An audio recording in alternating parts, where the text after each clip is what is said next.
I think society would be a lot better if people used their brain more often.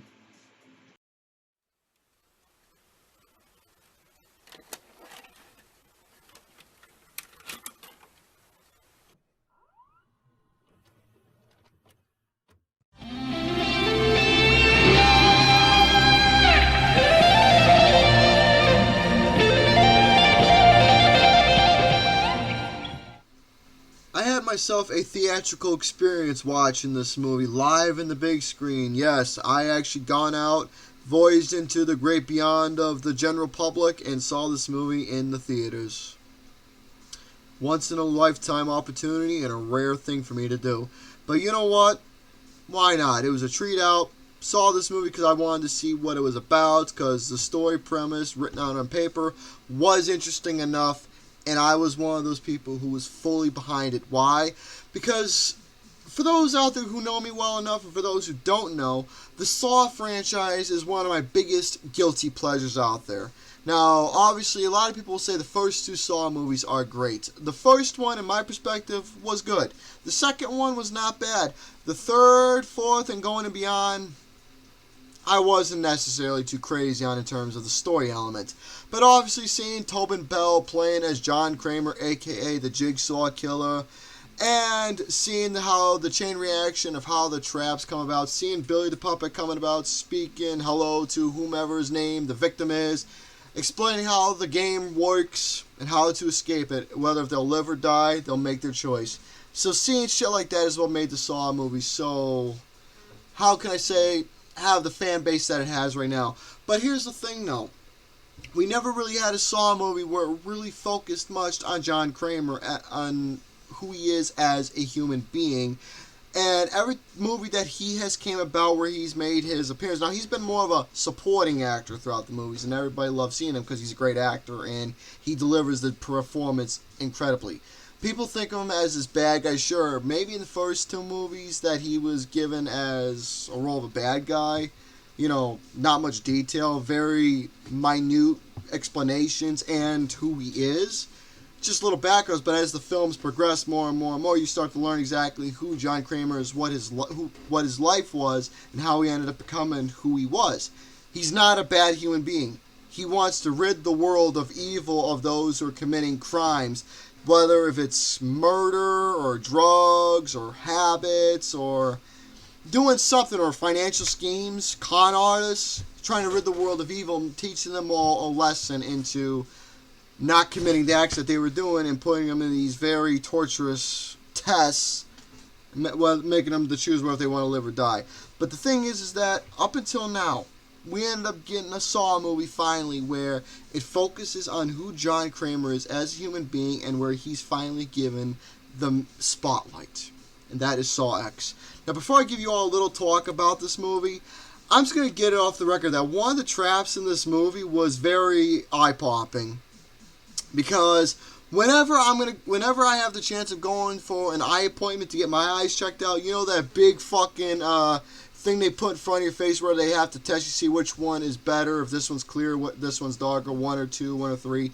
Yeah, it may look like you're getting an eye exam from someone watching you, but in the end it may look like this poor fucking soul right here. That's what it really feels like now. So whenever I get my eyes checked again, I'm never going to be looking at my appointments the same ever again. But I digress with that. So, John Kramer, played by Tobin Bell, is recommended a special treatment to help cure his illness. He travels to Mexico City in search of this treatment that is in control by Dr. Cecilia Peterson and her staff. Soon as John Kramer goes into surgery, he later finds out it was all nothing more but bullshit. A hoax. He was conned and scammed out of his money. He ends up confronting the perpetrators and summons them into deadly traps and tests that Diego, Gabriella, Parker, Mateo, Valentina, and Dr. Peterson herself have to play in order to realize their act as scammers and con artists are long gone. They have to learn from their mistakes. So let me go ahead and tell you all at least a quick synopsis of what I feel about this movie. This is truly the best Saw film in the entire franchise. It deserves the praise that it's getting, It deserves all the love in the world because it's like I said, this movie is finally giving exactly what anybody's wanting in a Saw movie, where it's focusing on John Kramer. It's more story driven towards him, on what his background is, trying to overcome his sickness and actually feeling better. Surgery, going through that, and becoming a proper human being, seeing the life of day again. But it also shows the reality of how con artists and scammers can be, taking one's money, not actually benefiting or helping them, but instead just fulfilling their financial equities. But here's the thing though about this film is that since Tobin Bell, he steals the show itself, the story finally focuses on him as a human being. There's so much emotion, there's sympathy, there is a character study, there is a driving force, there is a focus matter. It goes into the real elements of who Jigsaw is, and not just a ridiculous story where Jigsaw is coming off as the bad guy, but it really focuses and explains in detail that John Kramer is a good-hearted human being and explains why he does these tests. Sure, the victims may look at him as a sick human being, but he's not. But the thing is that even though a lot of the victims in the prior Saw movies were given a trap for a specific action that they do and they have to suffer the consequences, sure, their actions lead to consequences, but the thing with this particular movie is that each victim is given a specific trap that portrays their antics after playing a part in the surgical scam. So there's a lot of shocking value that's sure as hell going to make your head hurt. Or your arms, or your legs, or your stomach, or your back, or whatever. Something's going to ache on you for a little bit when you're watching this movie. But the thing is that the traps have reasoning and simple rules. Sure, it's definitely a little more time consuming. Instead of giving it 60 seconds, they got 3 minutes each to complete their trap. Live or die, make the choice. But then again, all victims, they have their own troubles, and it shows the reality of who all of them are, besides Parker and Cecilia being the driving forces of their entire scams that they do. But you have Gabriella, she's a drug addict. Amanda Young is someone who can relate to Gabrielle because then again, when in the first movie, Amanda Young was given the reverse bear trap because she's a drug addict. And Jigsaw has obviously helped overcome and try to at least help her and give her guiding light for her problems. So then again, once you learn exactly what Gabriella's demons are, you do start to understand and feel a little sympathetic for her, at least for a little bit in time. Valentina is a whore. Mateo is a veterinarian, and then you have Diego, who is a taxi driver. So each of them are playing a part, but however, though, they all were part of these schemes. But then again, you got to pay the price. Speaking of scheme, I really like the visuals. I like the whole entire presentation, the layout. It was taking place in one building, no driving back and forth from one area to another. It stayed in one location while you were seeing the people in the traps. Then you have some back and forth confrontations going on between both Amanda and Kramer, just talking about plans going into play, how they're going to go in order with their tests and everything. So a lot more interactions between the two and seeing how close they are, and it's great. But yes, the whole color scheme is going back to that dark, yellowish, greenish, those very dark, vibrant type of colors of what both Saw 1 and 2 had in those movies. So I really like how they're going to the original Saw roots, showcasing and displaying the movie. The practical effects and a little CGI is solid. I like the blending of that. But then again, instead of having that fucking ridiculous ass light pink blood they had in fucking Saw 3D, they actually went to a darker blood shown in this movie, making it more look realistic.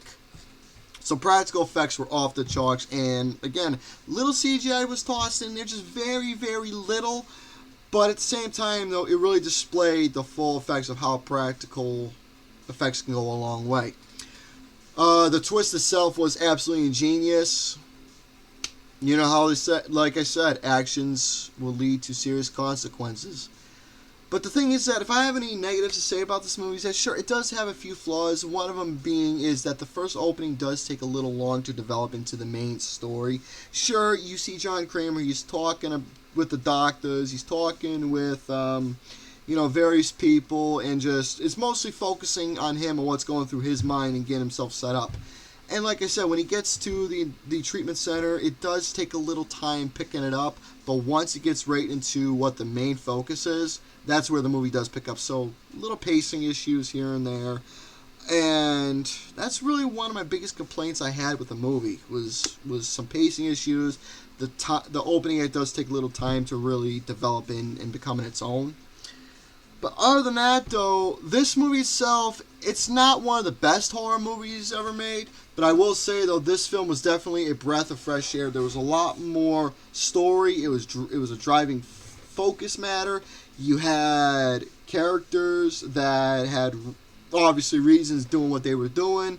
You had a really, I never really expected a twist like that to happen for a Saw movie. Sure, and the other one's a little predictable, but in this one it was not exactly as I expected it to be. But at the same time, you know what? I kind of did. Mixture of both, having that twist, but at the same time, though, it was kind of, okay, it was a little predictable to a minor degree. Just by a little bit. Other than that, though, it's the best Saw film in the entire franchise, hands down. This, to me, is the true Saw 2 movie that we should have got all those years ago, but didn't.